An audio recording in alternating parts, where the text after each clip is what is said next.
Hello student. आज हम आपको नेल्सन का निम्न संतुलन पाश सिद्धांत यानी कि theory of low level equilibrium trap बताने जा रहे हैं।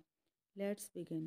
ये सिद्धांत नेल्सन ने अल्प विकसित देशों के लिए दिया था और उनका जो ये सिद्धांत है हार्वे लिविंगस्टन के द्वारा जो दिया गया था न्यूनतम आवश्यकता प्रयास मिनिमम क्रिटिकल एफर्ट से काफ़ी सिमिलरिटी रखता है। दोनों व्याख्याएं एक ही समय में दी गई थी।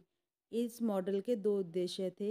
सबसे पहला उन कठिनाइयों को दिखाना जिनका सामना विकासशील देशों को निरंतर ऊंचे जीवन स्तर को प्राप्त करने हेतु करना पड़ता है और इस उद्देश्य की प्राप्ति के लिए उचित नीति को अपनाना। इन दोनों उद्देश्यों की प्राप्ति के लिए इन्होंने 1956 में अपना ये सिद्धांत दिया।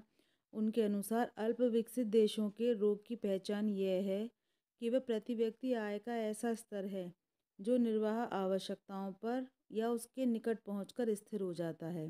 प्रति व्यक्ति आय के स्थिर संतुलन स्तर पर बचत की दर और शुद्ध निवेश दर एक नीचे स्तर पर ही रहती है। अब इसकी एजम्पशंस क्या क्या हैं? नेल्सन का सिद्धांत माल्थस की संकल्पना पर आधारित है जिसके अनुसार न्यूनतम जीवन निर्वाह से ऊपर एक देश की जब प्रति व्यक्ति आय बढ़ती है तो जनसंख्या भी बढ़ती है। प्रारंभ में क्या होता है, प्रति व्यक्ति आय में वृद्धि होने पर जनसंख्या तेजी से बढ़ती है, लेकिन जब जनसंख्या की वृद्धि दर एक उच्च भौतिक सीमा पर पहुंच जाती है तब प्रति व्यक्ति आय में होने वाली वृद्धि इसमें कमी कर देती है। इस प्रकार अल्प विकसित अर्थव्यवस्था जो होती हैं एलडीसीज जो होती हैं निम्न संतुलन जाल की स्थिति में फंस जाती हैं। नेल्सन ने लो इक्विलिब्रियम ट्रैप में सहायक 4 स्थितियों को बताया है जो इस प्रकार हैं। सबसे पहली है पर कैपिटा इनकम और जनसंख्या वृद्धि दर में हाई कोरिलेशन। अतिरिक्त प्रति व्यक्ति आय को बढ़ाते हुए प्रति व्यक्ति निवेश में लगाने की न्यून प्रवृत्ति, अकृषि योग्य कृषि भूमि की दुर्लभता और उत्पादन के अनस्किल्ड तरीके। इसके अलावा सांस्कृतिक निष्क्रियता और आर्थिक निष्क्रियता ये कारण भी इसमें सहायक होते हैं। देखिए लो इक्विलिब्रियम ट्रैप क्या है वो ये दिखाते हैं कि सबसे पहले क्या है, हमारी आय जो है वो जीवन निर्वाह स्तर पर होती है यानी कि बहुत कम होती है। इसकी वजह से क्या होता है, कम बचत होती है जिससे कि कम विनियोग यानी निवेश होता है। और अगर राष्ट्रीय आय में वृद्धि के प्रयास किए जाते हैं तो उससे क्या होता है, राष्ट्रीय आय में वृद्धि होती है जिससे प्रति व्यक्ति आय बढ़ जाती है। इसके कारण जनसंख्या में वृद्धि होती है, लेकिन आय उस अनुपात में नहीं बढ़ती है जितनी की जनसंख्या बढ़ती है। इससे क्या होता है, हमारी पर कैपिटा इनकम कम होने लगती है और वापस निम्न आय स्तर पर पहुंच जाती है।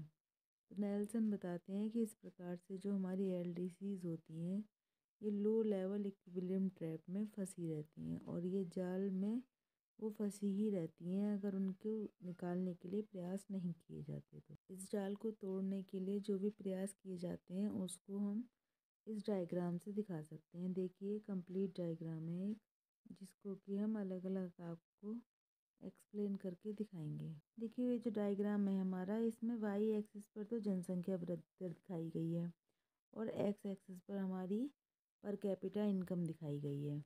इसमें क्या बताया गया है कि जैसे जैसे इसमें वृद्धि होती है तो वैसे वैसे हमारी जनसंख्या भी बढ़ती है, लेकिन एक बिंदु के बाद यू, और अगर यू के बाद भी हमारी पर कैपिटा इनकम बढ़ती है तो हमारी जनसंख्या कांस्टेंट हो जाती है और उसके बाद हमारी जनसंख्या गिरने लगती है।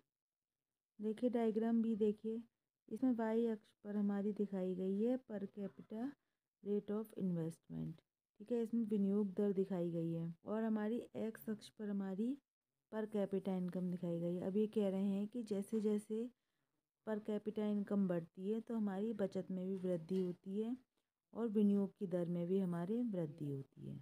देखिए जो हमारा डायग्राम सी है इसमें ये बताया गया है कि विनियोग यानी कि निवेश दर का जनसंख्या और आय की वृद्धि पर क्या प्रभाव होगा। ठीक है, इसमें DP/P द्वारा दिखाया गया है कि किस प्रकार से पर कैपिटा इनकम बढ़ने के साथ साथ जनसंख्या की वृद्धि दर में परिवर्तन आता है। देखिए जो ये दिखाई दे रहा है, ठीक है, और ये हमारी दिखाई गई है आय में वृद्धि की दर। देखिए इसमें दिखाया गया है कि जो हमारी आय में वृद्धि है ये जनसंख्या से ज़्यादा हो गई है। ठीक है, इससे हम कह सकते हैं कि जो अर्थव्यवस्था है यहाँ पर हमारी जाल से मुक्त हो गई है।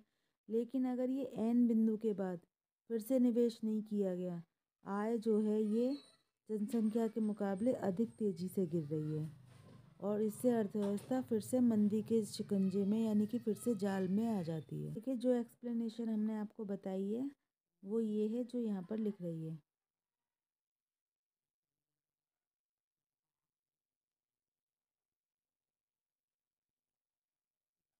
तो यही हमारा नेल्सन का लो इक्विलिब्रियम ट्रैप है। अब इसके बचने के लिए नेल्सन ने कई उपाय सुझाए हैं।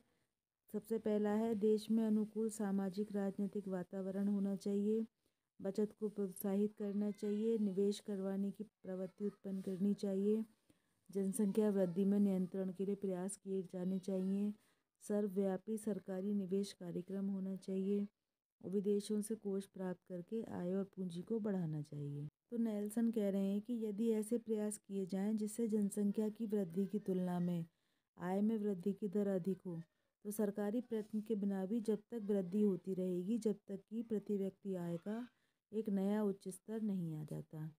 तो ये हमारा नेल्सन का लो इक्विलिब्रियम ट्रैप मॉडल था। अगर आपको ये समझ में आ गया हो और अच्छा लगा हो तो इसे लाइक कीजिए और शेयर कीजिए और प्लीज़ मेरे चैनल को सब्सक्राइब कीजिए। Thanks for watching.